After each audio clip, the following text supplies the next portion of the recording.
अस्सलामु अलैकुम वरहमतुल्लाहि वबरकातुह। बिस्मिल्लाहिर्रहमानिर्रहीम नहमदुहु व नुसल्ली अला रसूलिहिल करीम व अला आलिहि व अस्हाबिहि अजमाइन, अम्मा बाद। मोहतरम दोस्तों, कल हमने शेख खालिद अल यमनी जो जामिया इस्लामिया इशाअतुल उलूम अक्कल कुआं में रह रहे थे, वीज़ा उनका ख़त्म हो चुका था। वीज़ा एक्सटेंशन के लिए उन्होंने एप्लीकेशन दिया हुआ है। अब ये मसला महाराष्ट्र के एक मिनिस्टर नीतेश राणे उन्होंने उठाया, जिसकी वजह से पुलिस जामिया में तहकीकात के लिए पहुंची। कल हमने इस मसले को आपको जो टेक्निकल बातें हैं और जो कानूनी पेचीदगियां हैं उसको खोल कर यानी आपको क्लियर ये सब बातें समझाई कि ये मसला हमारे भारत देश में ऐसा नहीं है कि शेख खालिद अल यमनी एक ऐसे पहले आदमी है भाई जिनका वीज़ा ख़त्म हो गया और उन्होंने वीज़ा एक्सटेंशन के लिए एप्लीकेशन दिया। हमारे देश में इस तरह के लाखों लोग रोज़ाना आते हैं, उनमें हज़ारों ऐसे होते हैं जिनको और रुकने का रहता है भारत में। यानी जैसे कोई बिज़नेस के लिए आया तो उसका काम नहीं हुआ, अब उसको अपना वीज़ा और एक्सटेंड करना है। कोई यहाँ पे हॉस्पिटल में आया मेडिकल ट्रीटमेंट के लिए, उसका इलाज पूरा नहीं हुआ, उसको और अपना वीज़ा जो है एक्सटेंड करना है। तो देखो, ये जो प्रोसेसिंग है ना, ये नॉर्मल है, मतलब ऐसा नहीं कि वो अकेले आदमी है। अब मैंने देखा कि हमारे उसी वीडियो के नीचे सबसे पहले तो हमारे बहुत सारे उलामा ने उर्दू में हदीसों के हवाले से ये कमेंट किए कि अल्लाह के नबी सल्लल्लाहु अलैहि वसल्लम ने फरमाया, अपने आप को मुश्किलात में मत डालो, अपने आप को ज़लील मत करो। हवाले भी लिखे हुए हैं उसमें हदीस के, और फिर तफसील से ये भी मज़मून लिखा गया कि हज़रत मौलाना ग़ुलाम साहब और इदारे के जो ज़िम्मेदारान हैं और मैनेजिंग कमेटी वग़ैरह है,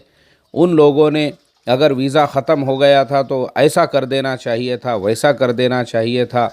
और उनको अपने यहाँ पे नहीं रखना चाहिए था। क्यों उन्होंने जो है इस तरह से उनको अपने यहाँ पे रखा और ख़ुद परेशानी मोल ली। इस तरह की बातें हमारे कुछ उलामा ने लिखी है, और कुछ हमारे नॉन मुस्लिम भाई, जैसे हमारे एक दोस्त है स्वप्निल साहब, उन्होंने कमेंट किया मराठी में, कहा कि मुफ्ती साहब आप हमेशा गवर्नमेंट और कायदे और कानून की बात करते हैं और जिसकी गलती है आप उसको क्लियर करते हैं कि भाई मैनेजमेंट की गलती है, संस्था की गलती है, उस इदारे की गलती है, लेकिन इस पूरे वीडियो में आपने मैनेजमेंट और संस्था को कुछ भी नहीं कहा। तो हमारे स्वप्निल भाई को भी और हमारे जो उलामा इकराम ने इस तरह के सारे कमेंट्स किए हुए सब लोगों को मैं दोबारा से ये मसला समझाता हूँ तो आपको अच्छे से समझ में आएगा।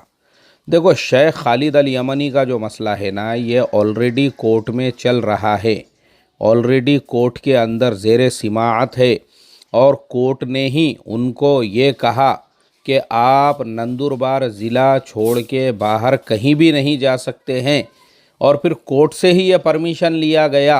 कि वो जामिया इस्लामिया में रह सकते हैं, वो उनका एड्रेस है, वो नंदुरबार ज़िले में उनका पता है।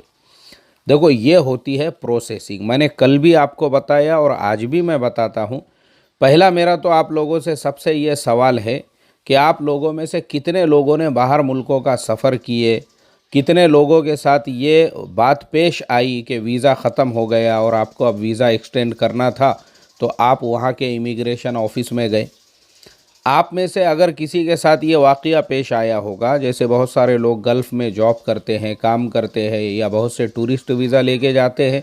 बाद में वही वीज़ा उनका जो है वो वर्क वीज़ा में कन्वर्ट हो जाता है। आप मुझे कमेंट करो नीचे, तो आपको ये चीज़ समझ में आएगी। अब हमारा सबसे बड़ा प्रॉब्लम ये है कि हमारे 99% जो लोग हैं जिन्होंने मेरा कल का वीडियो सुने, या जो लोग इस तरह की ख़बरें पढ़ते हैं, वो ज़िंदगी में कभी किसी मुल्क का उन्होंने सफ़र नहीं किए, उनको ये सब चीज़ें पता ही नहीं हैं। तो इस वजह से उनको ये लगता है कि भाई ये बहुत गंभीर मुद्दा है और ये बहुत बड़ा मामला है और मदरसे के अंदर ये पेश आ गया हुआ है। अब वो सारे लोगों को मैं दोबारा से समझाता हूँ। देखो, किसी भी मुल्क में जब आप जाते हो ना, तो वहाँ की गवर्नमेंट आपको वीज़ा देती है। आप वीज़ा लेकर जाते हो, बग़ैर वीज़ा के, बग़ैर पासपोर्ट के, बग़ैर इमिग्रेशन क्रॉस करे के आप किसी भी मुल्क के अंदर सफ़र नहीं कर सकते हो। जब आप जा रहे हो तो पहले तो इंडिया का जो इमिग्रेशन है वो अपने पूरे सिस्टम में आपके डिटेल्स अपडेट करता है कि अब आप मुल्क छोड़ के बाहर जा रहे हो, और जिस मुल्क में जब आप जाते हो वहाँ का सिस्टम अपने सिस्टम में ये अपडेट करता है, एयरपोर्ट पे ही आपके हाथों के निशान लेता है, आपकी फ़ोटो लेता है कि ये इंसान इंडिया से ये नंबर की फ़्लाइट में इतने बजे हमारे मुल्क में एंट्री कर रहा है, और वो आपके पासपोर्ट पे चेक करते हैं आपको वीज़ा कितने दिनों का मिला हुआ है। अब आप जब उस मुल्क में चले गए, वहाँ जाने के बाद में मिसाल के तौर पे आपके पास 1 महीने का वीज़ा है, और वो वीज़ा अगर आपको ज़रूरत पड़ रही है और ज़्यादा दिन रहने की, हर मुल्क के अंदर, ऐसा नहीं कि खाली हमारे इंडिया में, हर मुल्क के अंदर हर शहर में जो है ना, पुलिस कमिश्नर ऑफिस के अंदर एक रूम बना हुआ होता है, और वो ख़ास तौर पे फॉरेनर्स के लिए ही होता है, हर मुल्क में होता है। और फिर वो वहाँ पे आपके सारे डिटेल्स वगैरह चेक करते हैं, आप यहाँ कहाँ कहाँ रुके थे, वो सारी बातें तहकीक करके आपका वीज़ा जो है वो आगे बढ़ा देते हैं। अब मैंने शेख खालिद अल यमनी के केस में इदारे को क्यों नहीं कहा, ज़िम्मेदारों को क्यों नहीं कहा, उसका रीज़न है। उसका रीज़न ये है कि भाई अगर इदारा कोई ऐसा मसला होता, जैसे कोई बिल्डिंग उन्होंने बग़ैर परमिशन के बांधे और कॉरपोरेशन वाले या नगर परिषद वाले वहाँ पे उनसे पूछने के लिए गए, तो बिल्कुल हम इदारे को ज़िम्मेदार करार दे सकते थे। कोई ऐसी लीगल चीज़ होती थी, जैसे आपने देखे होंगे मेरे पिछले भी बहुत सारे वीडियोज़ में, अगर कहीं पे इल्लीगल मस्जिद जो है तामीर की गई है, परमिशन नहीं ली गई, किसी भी कॉरपोरेशन की ज़मीन पे जो है टीन शेड ठोक दिए, तो हमने वो मस्जिद के अगेंस्ट में वीडियो चैनल पे अपलोड किया है कि भाई इस तरह की मस्जिद मस्जिद ही नहीं है, बल्कि वो एक तरह का अतिक्रमण है कि आपने पत्थरों का शेड ठोक दिए चारों तरफ से, गवर्नमेंट की ज़मीन पे आप नमाज़ पढ़ रहे हो और आप ये समझोगे ये मस्जिद है, तो ये मस्जिद नहीं है। हम बिल्कुल उसके बारे में वीडियो चैनल पे अपलोड करते हैं। ऐसे ही कोई मदरसा है, अभी जैसे दारुल उलूम देवबंद की आप मिसाल ले लो, पिछली मरतबा जो लाइब्रेरी वहाँ पे तामीर हो रही है उसका कोई परमिशन नहीं लिया गया था। वहाँ पे ज़िला कलेक्टर आए, वहाँ पे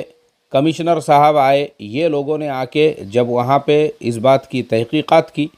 तो ज़िम्मेदारों ने यह बताया कि हम यहाँ पे हर बिल्डिंग बग़ैर परमिशन के ही तामीर करते हैं बोले, क्योंकि ये इदारा आज़ादी के पहले से कायम है, इसलिए यहाँ किसी की इजाज़त नहीं ली जाती।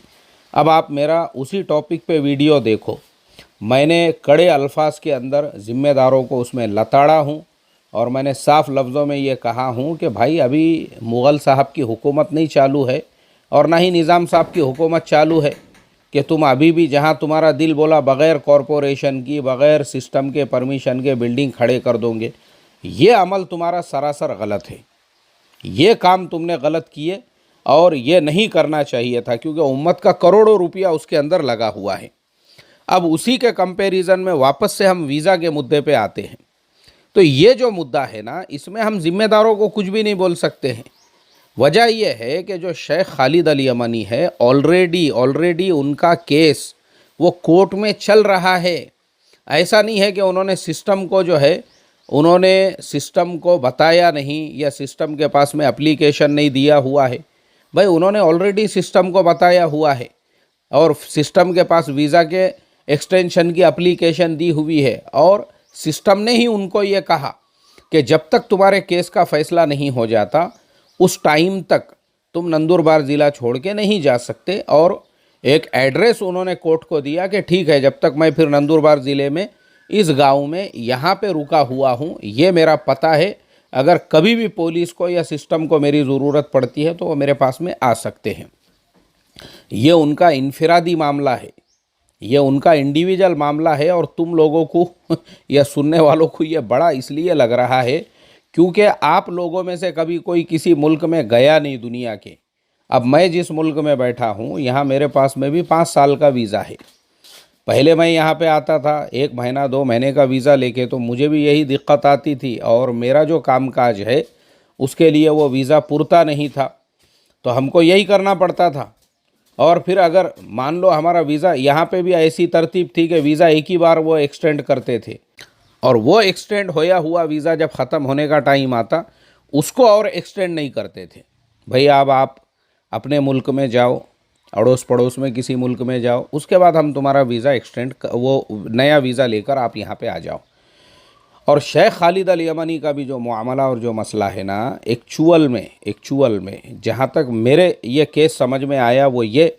कि उनको सही और प्रॉपर आदमी नहीं मिला वीज़ा का काम कराने के लिए। मतलब जिस टाइम पे उनका वीज़ा ख़त्म हो चुका था, ख़त्म होने के 1 महीने 2 महीने 3 महीने के बाद में भी बहुत बेहतरीन तरीके से हमारे इंडिया के अंदर भी ऐसे कायदे कानून बने हुए हैं।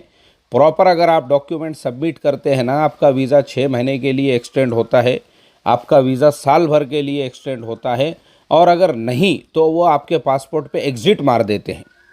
15 दिन की आपको मोहलत देते हैं, मुद्दत देते हैं, और सीधा आप अपने मुल्क को चले जाओ और फिर वहाँ से आप वापस से नया वीज़ा लेके यहाँ पे आ सकते हो। ऐसा नहीं है कि आप नहीं आ सकते हैं। वो एग्ज़िट जो होता है ना, वो परमानेंट नहीं होता है, वो सिर्फ आपको मुल्क छोड़ने के लिए होता है। भाई आप अब देश छोड़ दो, चले जाओ अपने देश में। तो शेख खालिद का जो पूरा केस है, जहाँ तक मैं समझ पाया हूँ, वो ऐसा है कि अब हज़रत मौलाना ग़ुलाम साहब के पास तो बड़े बड़े लोग हैं, बड़े बड़े वकील हैं। अब इतने बड़े बड़े कॉलेजेस वगैरह की उनके पास में परमिशन उन्होंने ली हुई है, तो ये तो बहुत छोटा सा काम है जो उन्होंने किसी को जिम्मेदारी दिए होंगे, लेकिन उस करने वाले को इसकी एक्चुअल प्रोसेसिंग समझ में नहीं आई, इसको कैसे करना है। और ये सारी बातें मैं आपको इसलिए बोल रहा हूँ क्योंकि एक ज़माने में मैं ऐसे ही एक ऑफिस के अंदर काम किया करता था, इसी लाइन का, वीज़ा पासपोर्ट वगैरह का ही हम काम करते थे, और हमको उसकी पूरी तरतीब पता थी। ऐसा कोई भी केस होता है ना वीज़ा वगैरह का, तो उसको कैसे करना है। अब ये बात जो है ना, मैं आपको मिसाल दे के समझाऊँगा।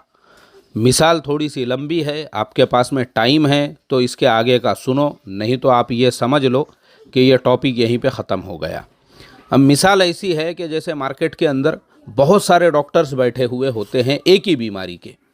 जैसे हार्ट स्पेशलिस्ट आपको 50 मिलेंगे, लेकिन वो 50 जो हार्ट स्पेशलिस्ट है ना, उनमें से सिर्फ कोई एक आधा ऐसा होता है जिसके हाथों में अल्लाह ताला ने ऐसी शिफा रखी हुई होती है कि अल्हम्दुलिल्लाह कम पैसों में उससे लोगों को फ़ायदा हो जाता है। लेकिन वो इंसान का काम होता है, वो 50 में से वो एक कौन है उसको पहचानना। मैं अभी आपको उसकी एक मिसाल देता हूँ। तकरीबन आज से 1.5 साल पहले मेरे गर्दन के ऊपर एक दाद आ गया था, दाद। लेकिन मेरे पीछे ये सारी मसरूफियात रहती है, उस वजह से मैं ख़ुद अपने ऊपर ध्यान नहीं दे सका, और वो दाद जो है बढ़ते बढ़ते बढ़ते गर्दन से मेरे कान के पीछे आया, पीछे से दाढ़ी के नीचे तक आ गया, वहाँ से आगे बढ़ रहा था वो। अब घर वाले और सब लोग जो है मुझे चिल्लाने लगे, कहने लगे कि दुनिया भर का गम, दुनिया भर का दर्द, दुनिया भर की फ़िक्र लेके तुम घूमते रहते हो, खंजर चले किसी पे तड़पते हैं हम अमीर, और सारे जहाँ का दर्द हमारे जिगर में है, लेकिन ख़ुद का तुमको ध्यान नहीं है। देखो ये दाद जो है गर्दन से लेके कान के नीचे तक आ चुका है, कान के नीचे से ठुड्डी के नीचे तक आ चुका है, दाढ़ी तक ये आ चुका है, थोड़े दिनों के बाद में ये चेहरे तक आ जाएगा, आपके वीडियो में नज़र आना शुरू हो जाएगा। तो मैंने क्या किया, थोड़ा सा फिर इस मसले को सीरियस लिया और मैंने तहकीकात शुरू की कि भाई अपने अड़ोस पड़ोस के अंदर कौन ऐसा डर्मेटोलॉजिस्ट है जो इस बीमारी का अच्छे से अच्छा इलाज कर सकता हो। तो एक साथी वो नमाज़ पढ़ने के लिए आते थे, साथ में मेरे ऑफिस में भी जो है एक 10-12 मिनट बैठते थे। एक दिन वो आए, मैंने उनको पूछा तो उन्होंने बोले देखो मुफ्ती साहब ये सेम मसला मेरे साथ में भी हुआ था, और मैंने जो है फलाने डर्मेटोलॉजिस्ट को ले जाके बताया तो तकरीबन 22,000 रुपये बोले मुझे ख़र्चा आया, क्योंकि ये लंबा प्रोसेस है, ये अंदर तक जड़ तक घुस जाता है और उसको ख़त्म होने में और उसको निकलने में काफ़ी टाइम लगता है। इसके लिए कम से कम 3 से 4 महीने लगते हैं और तकरीबन इतना ख़र्चा आ जाता है। अब उसके बाद में मैंने तहकीकात किया अपने तौर पे गूगल में कि भाई मेरे एरिए में, मेरे करीब में कौन सा ऐसा दवाखाना है या कौन सा ऐसा डॉक्टर है जो कम से कम पैसों के अंदर इसका इलाज करता हो। तो मुझे एक डॉक्टर साहब ऐसे मिले जो सिर्फ 20 रुपये लेते हैं, लेकिन वह हफ्ते में एक मरतबा एक संस्था का हॉस्पिटल है वहाँ आके बैठते हैं। अब उनका जो दिन था, जिस दिन वो आते थे, मैं उस दिन बराबर वक्त पे वहाँ पे पहुँचा तो पता चला कि माशाल्लाह आज उनकी ओपीडी है, वो आज बैठने वाले हैं। मैंने 20 रुपये दिया और 20 रुपये देकर जो है अपना पेपर बनाया। नंबर आने के बाद में मैंने वो डॉक्टर साहब को दिखाया तो पता चला कि दवा गोली भी वो 20 रुपये में आपको फ्री में वहीं पे मिल जाती है। मैंने कहा माशाअल्लाह, क्या बात है, इससे और ज़्यादा खुशी की बात क्या हो सकती है। 20 रुपये में मुझे वो दवा गोली भी मिली और माशाअल्लाह वो डॉक्टर साहब ने बहुत अच्छे से देखे और मेरे से ये कहा भी कि देखो ये प्रॉपरली सारी दवाएं वगैरह इस्तेमाल करो, इंशाअल्लाह आपको 1 हफ़्ते के अंदर ही इसका असर नज़र आएगा और अल्लाह ने चाहा तो 2 हफ़्ते में ये सारी चीज़ें ख़त्म हो जाएगी। मैं बहुत खुश हुआ। मैंने कहा कि वो जो साथी मिले थे उन्होंने इसी चीज़ के लिए 22,000 रुपये और 3-4 महीने ख़र्च किए। यहाँ पे 15 दिन की गारंटी में काम हो रहा है। अब वो 20 रुपये वाला जो दवाखाना है वहाँ की दवा गोली लेके मैं अपने घर पे पहुँचा और फिर घर वाले मेरे से यही कहने लगे कि अरे भाई, तुम शेयर ट्रेडिंग में इतना कमाते हो और तुम इतनी करोड़ों की बात करते हो, बड़े बड़े बिजनेसेस तुम चला रहे हो, अरे तुमने किसी अच्छे स्पेशलिस्ट के पास जाना चाहिए था, तुम ये 20 रुपये वाले दवाखाने में क्यों गए। मैंने कहा देखो, अगर यहाँ फ़ायदा नहीं हुआ इंशाल्लाह मैं किसी अच्छे स्पेशलिस्ट के पास जाऊँगा, लेकिन मुझे ये उम्मीद है कि ये 20 वाली दवा में, क्योंकि वो जो डॉक्टर है इस लाइन का एक्सपर्ट है, इस मर्ज़ का इलाज उसी के पास में हो सकता था, इसीलिए मैं उसके पास में गया। अब मैं आपको बता दूं कि वो 20 रुपये वाली दवा में 15 दिन से पहले वो मेरे जो दाद था गर्दन पे का, दाढ़ी के पीछे का, कान के नीचे का, जो चेहरे तक आ रहा था, आज अगर आप देखोगे वो पूरा साफ़, पूरा क्लीन हो चुका है। और जो लगाने की दवा उन्होंने दिए थे वो अभी आधी मेरे पास में वैसी ही है, आधी में ही अल्लाह तबारक व ताला ने मुझे जो है पूरी शिफा अता फरमा दी और आधी दवा के अंदर ही वो सारे दांत जो है ख़त्म हो गए। अब मैंने आपको ये मिसाल इसीलिए दिया कि ऐसे ही ये जो वीज़ा है, गवर्नमेंट ऑफिसेस के काम वगैरह होते हैं ना, तो लोग अननेसेसरी, इसकी मिसाल कैसी है, जैसे रेगिस्तान में एक आदमी कुआं खोद रहा है और उसको ये लग रहा है कि अब यहाँ से पानी निकलेगा, तो उसने वहाँ कितना भी गहरा कुआं खोदा, वहाँ पानी लगने वाला नहीं है, उसको बस रेती निकलने वाली है। कुआं खोदने के लिए उसकी प्रॉपर जगह आपको चाहिए। ऐसे ही ये जो वीज़ा वगैरह के सारे काम होते हैं ना, इसके लिए वो प्रॉपर ऑफिसर और वो प्रॉपर शख्स वो आपको मिलना चाहिए और आपने उस डिपार्टमेंट में जाके उस तरीक़े से ये काम करना चाहिए। तो मैं समझता हूँ ये एक दिन का भी काम नहीं है, क्योंकि मैंने जैसे आपको बताया हम पहले यही काम करते थे। आपको बस ये पता होना चाहिए कि कमिश्नर ऑफिस में जाके वो कौन सा ऑफिसर है, वो कौन सा अधिकारी है जिसको आपको मिलना है और जो आपका ये काम कर सकता है। वो खड़े खड़े आधे घंटे में आपका काम करके देगा, लेकिन आपको पता होना चाहिए, ये पूरी प्रोसेस तरतीब मालूम होना चाहिए। तो आसानी के साथ वीज़ा भी एक्सटेंड हो जाता है, या आपको एग्ज़िट का स्टैम्प चाहिए ना, वो भी मिल जाता है। तो बस मैं आखिरी में फिर जिन लोगों ने इस तरह के कमेंट्स किए उन लोगों से फिर मैं यही कहूँगा कि देखो ये इनफिरादी मुद्दा है और इनफिरादी मुद्दे में भी कोर्ट ने उनको कहा है नंदुरबार ज़िला नहीं छोड़ने, और जो जामिया में वो रुके हुए हैं तो वो इसी वजह से जामिया के अंदर रुके क्योंकि कोर्ट का ऑर्डर है उनको। तो इसके लिए अब हम यहाँ पे ये दलाइल और कुरान और हदीस की के दलीलों से ये चीज़ को कि भाई इदारे ने क्यों मुसीबत मोल लिया, अरे भाई ये सब टेक्निकल चीज़ें हैं, कानूनी चीज़ें हैं ये, और कानून के दायरे में ये सारा काम हो रहा है। हाँ, इदारे की अगर गलती रहती, ज़िम्मेदारों की अगर इस तरह की कोई गलती रहती कि अभी तक भी उन्होंने पुलिस को इन्फॉर्म नहीं किया या कोर्ट को नहीं बताया, तो फिर हम उनको लताड़ते थे, फिर हम बोलते थे कि भाई इदारे ने इस तरह का काम नहीं करना चाहिए था, कम से कम जो है एरिया पुलिस स्टेशन को इत्तला देना चाहिए था या कोर्ट को बताना चाहिए था। मगर ये मसला जब ऑलरेडी कोर्ट के अंदर ज़ेर सिमाअत है तो मैं समझता हूँ इसके ऊपर लबकुशाई करना बिल्कुल गलत है, और इस तरह का कोई कमेंट करना या ज़िम्मेदारों को जो है इसके लिए ज़िम्मेदार ठहराना। हाँ, इतना हम ज़रूर कर सकते हैं, दुआ करें अल्लाह तबारक व तआला इस मसले को आसानी के साथ में हल फरमा दे। अस्सलामु अलैकुम व रहमतुल्लाहि व बरकातुहू।